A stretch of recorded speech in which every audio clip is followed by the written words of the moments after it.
Salut à tous. Alors, du coup, nouvelle news concernant un bateau zéro émission. Un bateau électrique, vous voyez, il y a des panneaux solaires dessus d'ailleurs. C'est plutôt cool comme système. Donc, j'avais parlé du remorqueur hier, remorqueur électrique. Cette fois, c'est un catamaran zéro émission, le Cylindre 55. Il peut aller jusqu'à une vitesse de 5 nœuds. Alors, en termes de kilomètres heure, ça, je vais regarder combien ça vaut. Parce que c'est vrai que j'y connais pas trop grand-chose en bateau. Donc je vois que ça fait près de 10 km/h. C'est pas une vitesse énorme pour le coup. Mais bon, voilà, après on va voir un peu ce qui est dit. Alors voilà déjà une bonne dizaine d'années que les yachts tout électriques, même épaulés d'un générateur, sont apparus. Ah oui quand même, je savais pas. Mais Silent Yacht est le premier chantier à proposer la construction en série d'une gamme complète, et c'est du plus petit modèle, le Silent 55, dans les eaux tièdes de Majorque. Alors à Majorque il fait chaud, donc déjà s'il y a des batteries au lithium, du coup ça va les arranger. Alors, donc on va sauter l'introduction, sans un bruit, sans un remous, pas de vibration. Alors, aux commandes, Michael Kohler a issu d'une bonne dizaine d'années de thèse dans toutes les mers et océans du monde, ou presque, et de la construction d'un catamaran one-off. Le Solar Wave 46, ce marin précurseur, a lancé le Solar Wave 64, puis créé son chantier Silent, une gamme complète, Silent 55, 64, 79, avec déjà 10 modèles construits. Mais quelle est donc la spécificité des Silent? Alors déjà, j'aimerais comprendre pourquoi la dénomination 55, 64, 79, c'est la taille de la batterie ou... Alors pour un rendement optimum avec des panneaux solaires horizontaux, d'abord du soleil, ensuite le plus haut possible.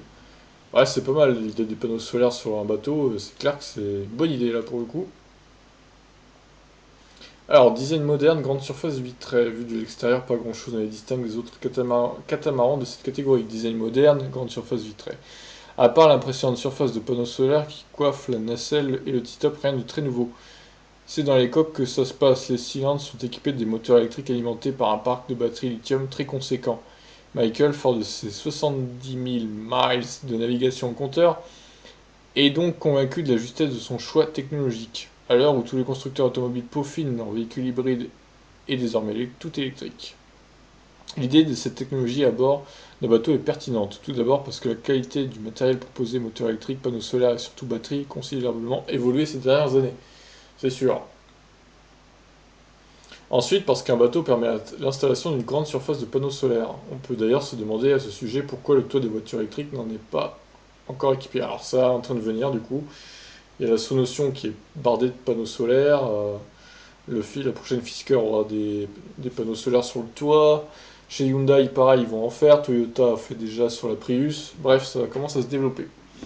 Le choix d'un catamaran a été dicté par trois constats: plus de confort pour la même longueur, traînée réduite, surtout à faible vitesse, et davantage de surface encore disponible pour les panneaux solaires.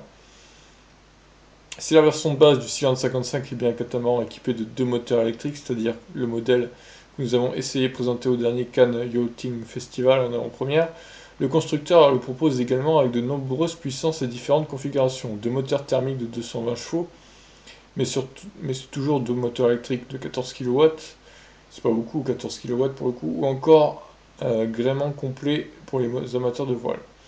Notre modèle peut être qualifié du vocable Trawler Long Range. Putain, tous les termes de nautique, j'y connais rien, désolé, mais c'est-à-dire que ses caractéristiques et entre autres ses capacités de carburant portées à 1735 litres. Bon, ça on s'en fout, c'est de l'essence quoi. Moi j'aimerais savoir la capacité des batteries et tout par exemple. Alors, sur le marché, peu de yachts de moins de 60 pieds sont capables de se propulser pendant près de 3000 miles. Alors, je sais pas si c'est 3000 miles ou 1000 ou miles. Non, c'est 1000, je crois, hein. J'y connais pas grand-chose en bateau, désolé ceux qui connaissent quelque chose. Moi, c'est pas mon cas. Le cylindre 55 proposé ici est la version e-Power, équipée de deux moteurs électriques de 135 kW, contre 30 à bord de la version de base. Une déclinaison avec 2 fois 250 kW est également disponible. Ah, ça commence déjà à pousser là, ce nombre de kilowatts. Évidemment, ce rapport puissance de 1 à 8 modifie radicalement le comportement et les performances du cylindre 55. Alors, long article, hein, pour le coup, très très long article. Je vais pas tout lire, je vous avoue que j'essaie de voir un peu ce qu'il y a à retenir. Donc la production d'électricité est assurée par 18 panneaux solaires à fond de rendement et atteint pratiquement les 10 kW. Mais attention, d'abord la nuit on ne produit rien, ensuite par temps couvert pas grand chose. D'accord, intéressant. Les panneaux horizontaux seront particulièrement efficaces sous les rayons zénithaux du soleil du solstice 21 juin de nos contrées de température de l'hémisphère nord, soit de 11 heures à 17 heures, l'heure où l'on met la crème solaire et le chapeau. Idem, voire mieux, sous les cieux tropicaux. En revanche, sous notre pôle soleil d'hiver, qui peine à se hisser au-dessus des 20 degrés, par rapport à l'horizon, le rendement sera très médiocre. Ouais, c'est vrai. Donc en hiver, bon, c'est pas terrible quoi. Alors, il y a un groupe électrogène de 100 kW, consommation de 30 litres par heure. D'accord, un tableau de bord informe de toutes les données, hein. Alors, dès que les batteries de 70 kWh en 48 volts seront trop sollicitées. Alors, c'est du 48 volts seulement. C'est 70 kWh, mais le voltage est faible, je trouve. Intéressant, c'est assez étonnant. Joli intérieur en tout cas, ce catamaran là. S'adapter en anticipant la météo, machin, là. C'est un peu long, hein, j'avoue que. Alors, du coup, je suis un poil déçu puisque les tableaux de performance nous promettaient 4 nœuds de plus. La faute aux hélices, m'explique-t-on, les moteurs électriques les plus puissants promettent 20 nœuds. De toute façon, nos 10 nœuds ne sont pas vraiment compatibles avec zéro émission du bateau à ce régime.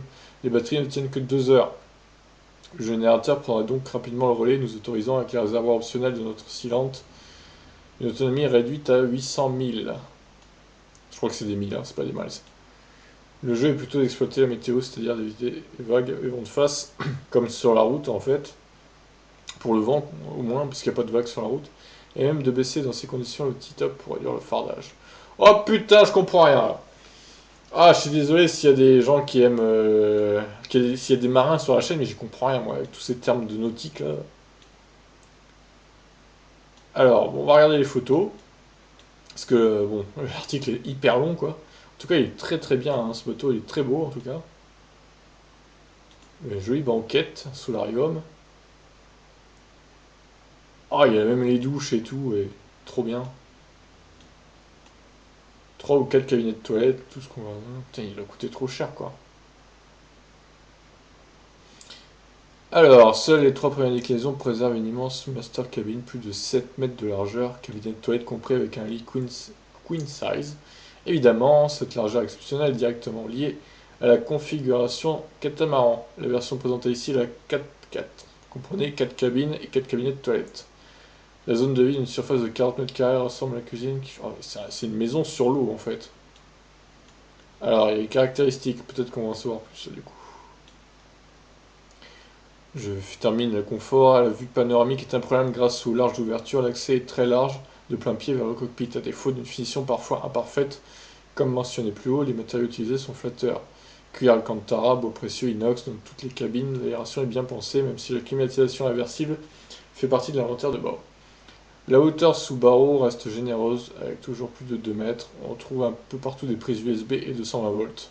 Excellent. La nuit, l'ambiance est chaleureuse, grâce à un éclairage qui exploite habituellement les LED. Pareil pour une transat en mode slow life. J'ai pas compris cette phrase. Ah oui. Ah oui, d'accord. D'accord. On est quand même sur un prix de 1,4 million €. Hors taxe en plus, hein. Attention. Alors, carburant 1, motorisation. Panneau solaire de 9000 watts. Oh la vache. Batterie lithium-ion 750 watts. Oui, c'est d'accord. Ok.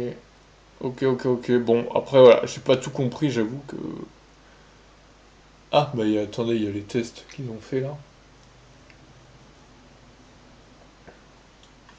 Autonomie en 1000, pardon, pas en miles.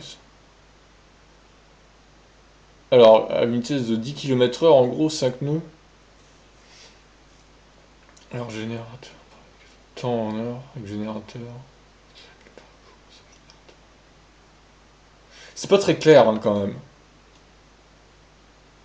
Surtout quand on n'est pas trop dans le truc du nautisme. C'est pas très facile de comprendre quand même. Ok, bon, en tout cas, voilà, il a l'air bien ce bateau. C'est ce que je peux en conclure. Mais il est très cher, quoi. Parce que là, si je fais 1,4 million multiplié par la TVA française qui est de 20%, ah oui, 1 680 000 quand même. Voilà, bah c'est. Voilà. Bah, ceux qui ont une Tesla, ils pourront peut-être acheter ça, parce qu'en général, ceux qui ont une Tesla sont riches, surtout les long range, là. Pas les modèles 3, hein, je parle pas des modèles 3 évidemment, mais les modèles S long range, ou les modèles X long range, bah, en général, ils peuvent se payer ce genre de choses. Après, c'est pas donné à tout le monde non plus, parce que là, quand même, on est sur 1,6 million TTC, c'est quand même très très cher, mais il est magnifique ce bateau. Et très bonne idée d'avoir foutu des panneaux solaires dessus pour, du coup, avoir une très bonne autonomie, que vous pouvez donc retrouver là.